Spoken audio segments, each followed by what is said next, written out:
പറയടാ നാറി, ഇന്നലെ രാത്രി നീ എൻ്റെ കൊച്ചിന് എന്നാടാ ചെയ്തേ? അമ്മച്ചി, ഇതെന്തോന്നാ പറയുന്നേ? ഞാൻ എന്ത് ചെയ്യാനാ? സത്യം പറഞ്ഞില്ല നിൻ്റെ മുട്ടുകാൽ ഞാൻ തല്ലിയൊടിക്കും. ഏത് നേരത്താണാവോ എൻ്റെ കർത്താവേ വെക്കേഷൻ സമയത്ത് ആ കൊച്ചിനെ ഇങ്ങോട്ട് കൊണ്ടുവന്ന് നിർത്താൻ തോന്നിയത്? അമ്മച്ചി, ഇത് ഞാൻ എന്ത് ചെയ്ത കാര്യം പറയണേ? ആദ്യം എൻ്റെ കോളറിൽ നിന്ന് പിടിവിട്. ഓ, എന്നതാടി മറിയാമേ, രാവിലെ തന്നെ എന്നാ ഇവിടെ ആകെ ബഹളം? നീ എന്താ ചെറുക്കനെ പിടിച്ച് ഭിത്തിയിൽ കയറ്റിയേക്കുന്നേ? നിങ്ങളെ പുന്നാര മോനോട് ചോദിച്ചു നോക്ക്. ഇന്നലെ രാത്രി ആൻസിയുടെ റൂമിൽ കയറി എന്നാ പോക്കാണങ്കേടാ കാണിച്ചെന്ന്. എൻ്റെ കുരിശുംപള്ളി മാതാവേ, ഞാൻ ഇന്നലെ രാത്രി ആൻസിയുടെ റൂമിൽ കയറിയെന്നോ? എൻ്റെ പൊന്നമ്മച്ചി, ഇല്ലാവചനം പറയല്ലേ, കർത്താവ് പൊറുക്കുകയില്ല. പിന്നെ എങ്ങനെയാടാ തെണ്ടി ആ കൊച്ചിൻ്റെ ചുണ്ട് വരിക്കച്ചക്ക വെട്ടിയ പോലെ മുറിഞ്ഞിരിക്കുന്നേ?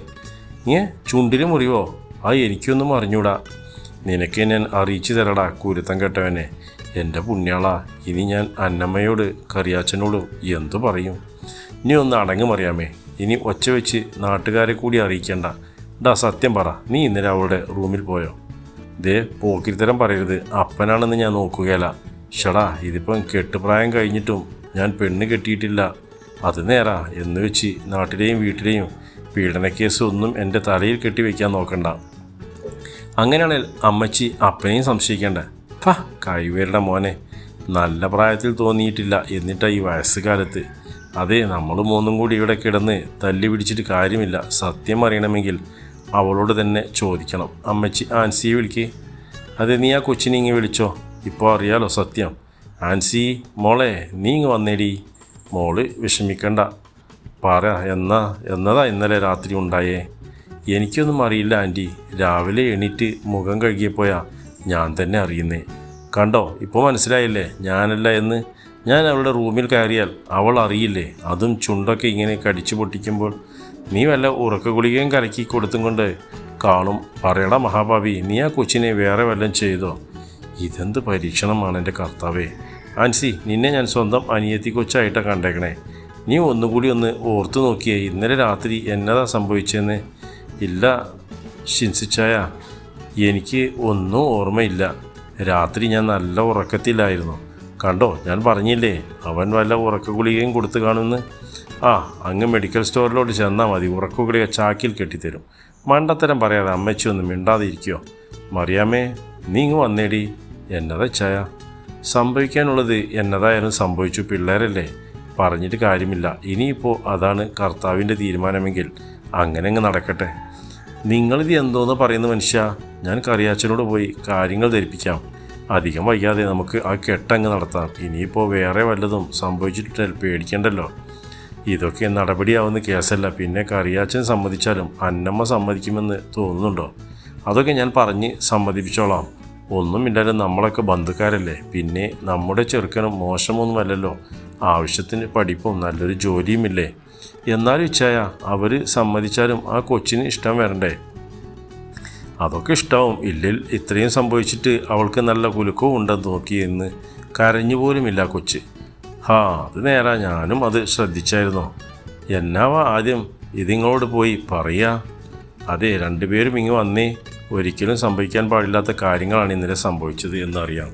നിനക്കൊരു തെറ്റ് പറ്റി. നിൻ്റെ അപ്പനും അമ്മയും എന്ന നിലയിൽ ഞങ്ങൾക്ക് ആ തെറ്റ് തിരുത്തണം. അതിനി ഒരു മാർഗം മാത്രമേ ഉള്ളൂ. നീ ഇവളുടെ കഴുത്തിൽ മിന്നു കെട്ടണം. അപ്പാ, അങ്കിളെ, ഞങ്ങൾ രണ്ടും നല്ലപോലെ ആലോചിച്ചെടുത്തൊരു തീരുമാനമാണ്. ഇതല്ലാതെ വേറെ ഒരു മാർഗമില്ല. ഇനി നിങ്ങൾ ആലോചിച്ചിട്ട് ഒരു തീരുമാനം പറ. മിന്നുകെട്ടും കല്യാണവും ഒക്കെ അവിടെ നിൽക്കട്ടെ. ഞാൻ ഈ കാര്യത്തിൽ നിരപരാധിയാണ്. സത്യം എന്തായാലും അത് അറിഞ്ഞേ പറ്റൂ.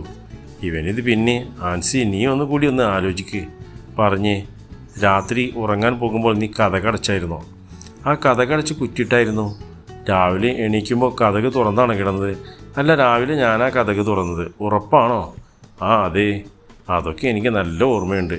ഇനി അപ്പച്ചനും അമ്മച്ചിയും ഒന്നും ആലോചിച്ച് നോക്ക്. കതക് കുറ്റിയിട്ട റൂമിനകത്ത് ഞാൻ എങ്ങനെ കയറാനാ?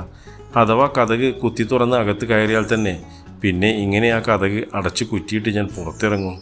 അത് നേരാണല്ലോ. അതല്ലേ ഞാൻ ആദ്യം മുതലേ പറയുന്നേ, ഇത് ഞാൻ ചെയ്തതല്ലാന്ന്. നിങ്ങൾക്ക് എന്നെ ഇത്രയും വിശ്വാസമില്ലേ? ഇനി ഉറക്കത്തിലെങ്ങാനും കട്ടിലിൽ നിന്ന് താഴെ വീണോ നീ കൊച്ചേ? അതെനിക്ക് മറിഞ്ഞൂടാ ആൻറ്റി. പിന്നെ രാത്രി ഉറക്കത്തിൽ എണീറ്റ് നടക്കുന്നൊരു അസുഖമുണ്ട് എനിക്ക്. അങ്ങനെ പണ ജഗതി മറ്റേ സിനിമയിൽ പറയുന്ന പോലെ ഇവൾക്ക് സോമാനംബുലിസം ആണ്. രാത്രി ഉറക്കത്തിൽ എണീറ്റ് നടന്ന് നേരെ ചെന്ന് ഭിത്തിയിലിടിച്ച് ചുണ്ട് പൊട്ടി, അത്രയേ ഉള്ളൂ കാര്യം.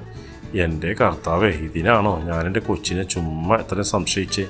അമ്മച്ചി സാരമില്ലട മോനെ. അമ്മച്ചി ചെറുതായിട്ടൊന്ന് തെറ്റിദ്ധരിച്ചു പോയി. ഓ, എന്തായാലും സത്യം തെളിഞ്ഞല്ലോ, എനിക്കത് മതി. പിന്നെ അമ്മച്ചി ഒരു മിനിറ്റ് ഒന്നിങ്ങി വന്നേ. എന്നതാടാ സംഭവം? ഞാനും കുറേ പെണ്ണ് കണ്ട് നടന്നതല്ലേ, ഒന്നും നടന്നില്ല. ഇത് കർത്താവായിട്ട് കൊണ്ടുവന്ന വഴിയാ. അപ്പനോടൊന്ന് സംസാരിക്കാൻ പറ അമ്മച്ചി. ആഹാ, അപ്പോൾ എൻ്റെ മനസ്സിലും അങ്ങനെ ഒരു ആഗ്രഹം ഉണ്ടായിരുന്നല്ലേ? നടന്നു കിട്ടിയ ഭാഗ്യം. അപ്പൻ സംസാരിച്ചാൽ അതൊക്കെ നടക്കും. അമ്മച്ചി ഒന്ന് അങ്ങോട്ട് ചെല്ല്. ഡി ആൻസി, ഇങ്ങ് വന്നേ. എന്നതാ ചായ? ഡി പുല്ലേ, നിന്നോട് ആരാ പറഞ്ഞത് ആ മുറിഞ്ഞ ചുണ്ടും വെച്ച് കാലത്ത് തന്നെ അമ്മച്ചിയുടെ മുൻപ് പോയി നിൽക്കാൻ? പിന്നെ മുറിഞ്ഞ ചുണ്ടിൽ ഞാനെന്താ ഇൻസുലേഷൻ ടേപ്പ് പൊട്ടിച്ചടിക്കണോ? രാവിലെ തന്നെ എൻ്റെ മുഖത്തോട്ട് നോക്കിയതും അമ്മച്ചി കെറിവിച്ചൊരു പോക്കാ. പിന്നെ ഞാൻ എന്നാ ചെയ്യാനാ? ഒരു വിധത്തിലാണ് രക്ഷപ്പെട്ടത്. ഇല്ലെങ്കിൽ ആകെ നാറ്റക്കേസായനെ. അതൊക്കെ രാത്രി റൂമിൽ വന്ന് പരാക്രമം കാണിക്കുമ്പോൾ ഓർക്കണമായിരുന്നു. എന്തായാലും അതുകൊണ്ടിപ്പോൾ ഗുണം മാത്രമല്ലേ ഉണ്ടായുള്ളൂ. ചുളിവിൽ നമ്മുടെ കല്യാണക്കാര്യം സെറ്റായില്ലേ? ഈ ചാൻ ഒരു കുരുട്ട് ബുദ്ധി. പിന്നെ ഞാനാരാ മോൻ? ഷിൻസി മാത്യു. എന്നാ സുമ്മാവാ. ഇപ്പോൾ അടുത്ത് ഇനി പള്ളിയിൽ വെച്ച് നമ്മുടെ മനസ്സമ്മതവും മിന്നുകെട്ടും. മനസ്സമ്മതമൊക്കെ നേരത്തെ കഴിഞ്ഞതല്ലേ, ഇനി ആ മിന്നുകെട്ട് അങ്ങ് നടത്തിയാൽ പോരെ. നീ വെപ്രാളപ്പെടല്ലേ. പയ്യെ തിന്നാൽ പനയും തിന്നാം. എന്തോ അങ്ങനെ? പയ്യെ തിന്നാൽ പനയും തിന്നാം.